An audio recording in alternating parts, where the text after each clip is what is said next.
話說而家最熱門嘅江景盤係邊個？當然就係廣州濱江天地啦。因為而家咧有個133方咧南北對流戶型，哇5球幾有交易咯，即刻去睇下啦喎。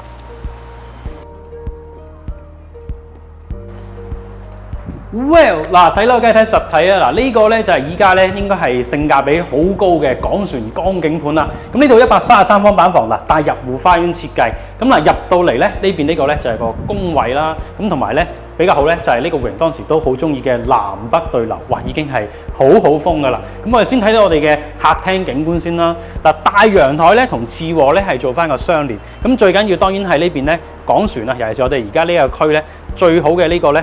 開闊嘅視野嗱，睇到嘛？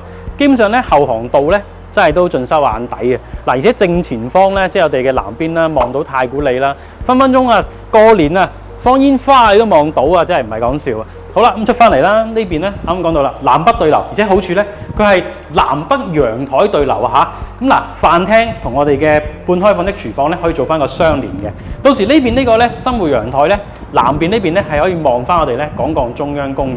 咁所以咧等於一間屋裏邊咧就係廣鋼中央公園加珠江後航道江景咧都喺你嘅景觀裏邊啦。好啦，4房佈局，咁呢兩個房啦都係一個差唔多大細嘅次臥。咁呢邊呢個咧就啱啱同我哋嘅陽台做翻個相連嘅，咁啊介紹過啦。咁而喺後邊咧，呢邊呢個位咧就有一間細嘅書房。咁書房對面咧就係我哋嘅主人套房啦。嗱，主人套位咧亦都係南向設計啦。